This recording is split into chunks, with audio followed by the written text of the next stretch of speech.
All right, what's going on, metas? I'm coming to you today with some information to do with specializations in Once Human.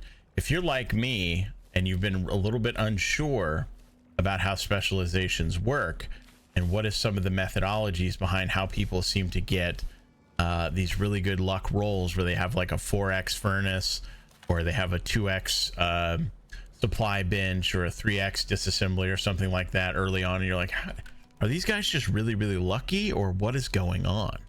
We're going to shed a little light on that here today, and we're going to share with you some tips on how to increase your odds of getting these good rolls on your specializations. So the first thing you're going to want to realize about specializations and how they work, and we'll just explain the baseline in case you're unfamiliar, maybe you're new to Once Human, is that every 5 levels, you'll get a choice of a specialization. And when they pop up like this, they will show up with 4 different choices. Usually they're from a variety of different types of specialization. Some will have to do with crafting, some will have to do with combat, some might have to do with base defense or resource generation or something like that. They usually are kind of broken down a little bit into categories. Now, the thing to keep in mind here when it comes to the specializations that I think a lot of people are messing up on is just because you get to a level and you have a choice to make doesn't mean you have to make that choice right away. And what I've noticed is that if you don't make a choice right away, maybe you've got 4 choices you don't particularly care for, and maybe you don't want any of these choices. If you leave these on the table, then it will lock those in and they don't tend to show up again later on in another role. And this is a way to help manipulate the RNG of the specializations a little bit. And it lets you not commit to anything as well. Like, for example, if you wanted to try to get the 4x furnace, right? And you rolled this furnace upgrade right here at level 20. Now, you may be thinking, it'd be kind of cool to go full furnace build, right? Like, nobody else in my hive or my warband has the furnace upgrades yet. But you've only gotten 1, so you're not sure whether or not you're going to be able to get 2 or 3 or even all 4, right? So you don't need to make this decision right here and now. You can wait. You can have this locked in, and it will also guarantee that you're not going to get this same furnace upgrade again, because these all will roll on different levels. Usually they kind of come in a range of about 10 to 15 levels, from like maybe like 20 to 30 or 20 to 35 or something like that, where they'll appear, they have a chance to appear on every single level. If you're not sure what levels these upgrades can appear on, there's actually a website here that I'll share with you from game8.co, which I've had pretty good experience with this website when I need to look up information for other games, and the list they have on here seems pretty complete. I don't know if it's 100% accurate because I haven't experimented enough re-rolling and re-rolling and re-rolling, because you only get so many chances, right? You'd have to like sort of corroborate this evidence with a large data pool of people, but I think it looks pretty accurate from what I've been able to investigate of it, and it'll actually show you all the perks that you can roll and what level they appear on.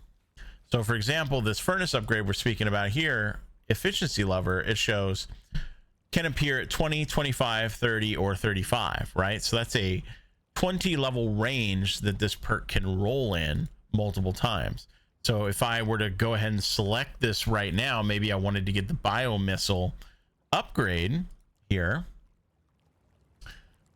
and I didn't necessarily want to go furnace because somebody else already had, and I go ahead and select bio missile now, even though I'm not going to really be able to use bio missiles until I'm level 50, because they're only for Prime Wars, and you're not going to do a Prime War probably before you're level 50. And even if you do go to a Prime War before you're 50, you're probably not going to craft a bunch of missiles to go before you're 50, right? You're not really going to have enough supplies.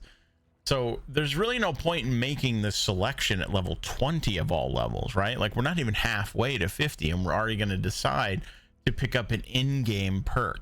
Now, there's nothing wrong with this perk. This is one of the best perks in the game. I think this is one of the best perks you can possibly roll. And every warband / hive should have at least one person that has this perk without a doubt.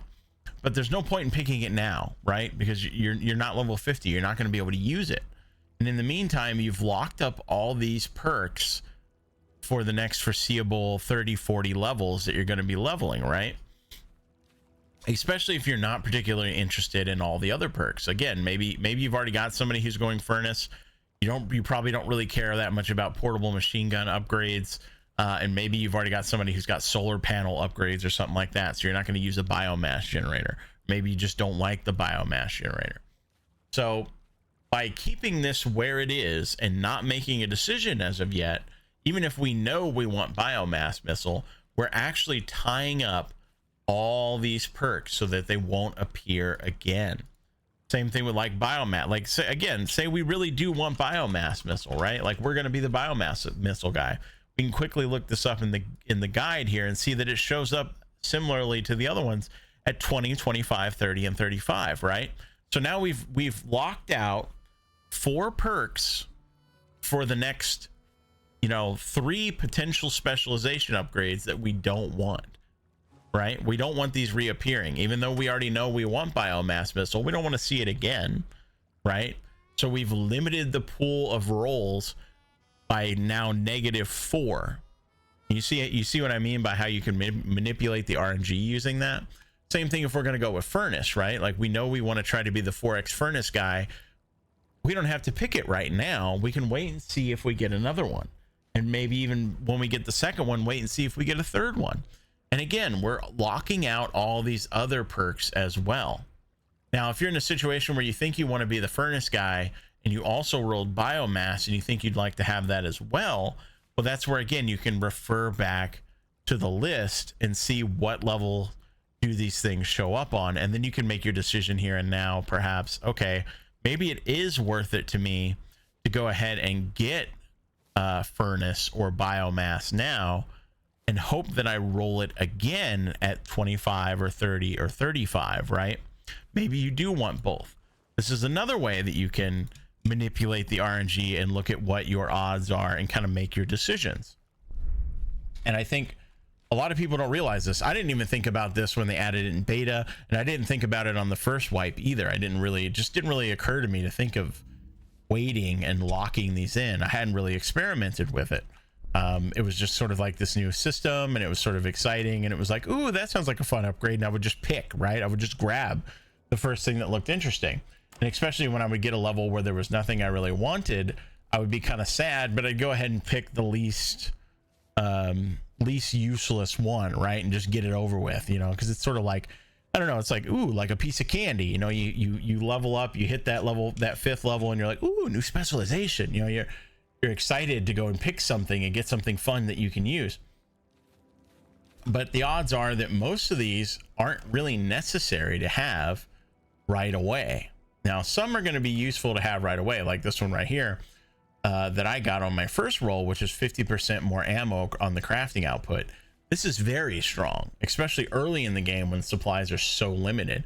I'm outputting significantly more ammo than everybody else early on, so I'm saving a lot of materials, and I can push through content significantly faster because I can just expend ammo without worrying about the supplies, right?